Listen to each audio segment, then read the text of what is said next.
Conferencing में उपस्थित माननीय मुख्यमंत्री बिहार श्री सुशील कुमार मोदी जी, माननीय स्वास्थ्य मंत्री श्री मंगल पांडे जी,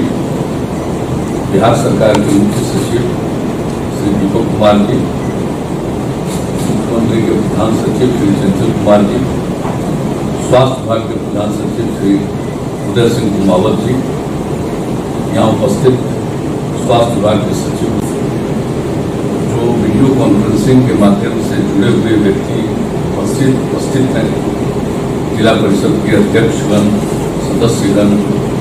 सभी प्रमुखगण, पंचायत समिति के सदस्यगण, मुखियागण, वार्ड सदस्यगण, सभी सरपंच पंचगण, जीविका की दीदियाँ, नगर निकायों के जनप्रतिनिधिगण और अन्य सभी जनप्रतिनिधिगण, सभी जिला पदाधिकारीगण, अन्य सभी जिला स्तरीय पदाधिकारीगण, क्षेत्रीय पदाधिकारीगण, मैं सबसे पहले आप सब लोगों का स्वागत करता हूँ आज के इस वीडियो कॉन्फ्रेंसिंग में, जिसका मकसद है कि आज जो ये कोरोना वायरस के चलते जो स्थिति उत्पन्न हुई है, उसके संबंध में आगे हम लोगों को बहुत ही सचेत और सजग रहना है। उस सिलसिले में यह एक आयोजित किया गया है यह कार्यक्रम। इसके पहले भी कार्यक्रम कई प्रकार के आयोजित हुए हैं और हर स्तर पर हम लोगों ने स्थिति की समीक्षा की है, लोगों से बातचीत भी की है। अभी कुछ भी जितना क्वारंटाइन सेंटर वगैरह है, उसमें भी जो रहने वाले लोगों के साथ भी हमने बातचीत की और क्वारंटाइन सेंटर को देखा। हर जिले के कम से कम 2 क्वारंटाइन सेंटर हमने देखा और 3 दिन लगातार हम इस काम में लगे रहे।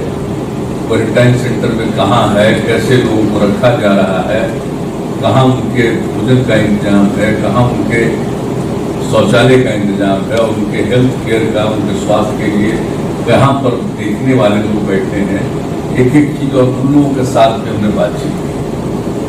और आपको बताया और स्वास्थ्य मंत्री जी ने भी बता दिया। आप सब लोगों को मालूम है, जब इसके बारे में चर्चा शुरू हुई तो ये चर्चा तो आई है पूरे तौर पर ये मार्च महीने से शुरू हुई। उसके पहले तो ये चीन में था और अन्य जगहों पर फैला था, उसकी कोई खास चर्चा नहीं थी। लेकिन जैसे ही इसकी चर्चा शुरू हुई, हम लोग इस पर काफ़ी सजग और जो जरूरी काम है वो सब करना शुरू किया। मुझे याद है आज भी कि 13 मार्च को पहली मीटिंग हम लोगों ने की और सब आपस में बातचीत की और आगे क्या करना चाहिए इसके बारे में सोचा। और विधानसभा विधान परिषद का आप जानते हैं चल रहा था बजट सेशन, बजट सत्र चल रहा था और उसको सभी दल के लोगों के साथ बातचीत करके 16 मार्च उसको स्थगित कर दिया गया बजट पारित करने के बाद। ये सब काम हुआ और हम लोगों ने जब आप जानते ही हैं, उसके बाद हम लोगों ने जो जनता कर्फ्यू का आह्वान किया था आदरणीय प्रधानमंत्री जी ने 22 तारीख को मार्च में, और उसी दिन हम लोग शाम में मीटिंग में बैठे थे कि आखिरकार जब ये स्थिति बढ़ती जाने की संभावना है तो हम लोग को क्या क्या करना है। तो बिहार के बारे में आप लोगों को स्मरण होगा थोड़ा कि हम लोगों ने तय किया था कि 23 तारीख से लेकर के, यानी 23 मार्च से लेकर के 31 मार्च तक हम लोगों ने तय कर दिया था कि सभी नगर निकाय, चाहे नगर निगम हो, नगर परिषद हो, नगर पंचायत हो, इसके बारे में हम लोगों ने निर्णय किया कि 31 मार्च तक उसमें लोग लॉकडाउन लागू करेंगे। लेकिन आप जानते हैं कि 24 तारीख के शाम में आदरणीय प्रधानमंत्री जी ने घोषणा की और भारत सरकार की तरफ से पूरे देश में 25 तारीख से लॉकडाउन लागू कर दिया गया और ये तय किया गया था कि 14 अप्रैल तक रहेगा। और आप जानते हैं उसको बाद में बढ़ाना पड़ा 3 मई तक, उसके बाद फिर 17 मई तक और फिर उसके बाद 31 मई तक, यानी 4 खंड में पूरे देश में लॉकडाउन लागू किया गया। और जो आपदा प्रबंधन कानून है 2005 का बना हुआ, उसी के अंतर्गत उसको क्रियान्वित किया गया, लागू किया गया और उसको ध्यान में रख करके केंद्र सरकार ने इस बारे में गाइडलाइन जारी किया कि कैसे क्या करना है। और लॉकडाउन का मतलब क्या है, एक एक बात की जानकारी दी गई और मुझको खुशी है आप सब लोगों की बड़ी अच्छी भूमिका रही। हमने देखा है एक एक चीज की समीक्षा, हर दिन हम लोग बातचीत करते रहे और नियमित तौर पर हम लोग मीटिंग करते रहे हैं और जिला के स्तर पर समीक्षा के लिए डीएम एसपी जो हमारे जितने लोग अन्य अधिकारीगण हैं, कमिश्नर हैं, सब हैं, तो सब लोगों के साथ, पुलिस अधिकारियों के साथ हम लोग बातचीत करते रहे हैं और हर स्तर पर और यहाँ पर मुख्य सचिव के स्तर पर प्रतिदिन ये बातचीत होती रहती है। आपदा प्रबंधन कानून लागू है, इसलिए आपदा प्रबंधन को ध्यान में रखते हुए हर स्तर पर हुआ। लेकिन जो मुझे मालूम हुआ और जो कुछ भी हम लोगों ने देखा, एक एक चीज का जो विश्लेषण करते थे हम लोग कि कहाँ क्या हो रहा है और उसके बारे में लोगों में जागरूकता ला रहे थे। ये पता चल रहा था कि भाई अपने यहाँ लोगों में बड़ी जागृति, गांव में रहने वाले लोगों में जागृति और जितने भी हमारे जनप्रतिनिधि हैं सब में जागृति। आप सब लोगों ने मेहनत किया है, कोई मामूली काम नहीं किया है, हम आपको बधाई देते हैं। और आप जानते हैं कि हमारे जो भी गांव में रहने वाले लोग थे उनको भी पता था कि भाई इसके लिए जरूरत इस बात की है कि बाहर से लोग नहीं आते। और जब ये लॉकडाउन लागू हुआ था पूरे देश में तो उसमें तो नियम ही बना हुआ था कि बाहर से लोग नहीं आएंगे, यानी एक राज्य से दूसरे राज्य में नहीं जाएंगे और राज्य के अंदर भी एक जिले से दूसरे जिले में नहीं जाएंगे। खास करके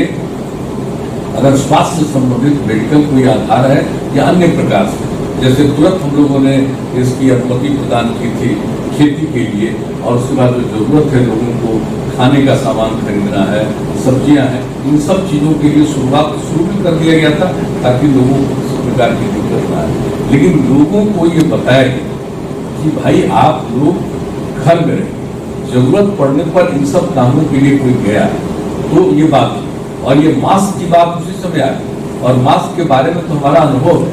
जब 16 तारीख को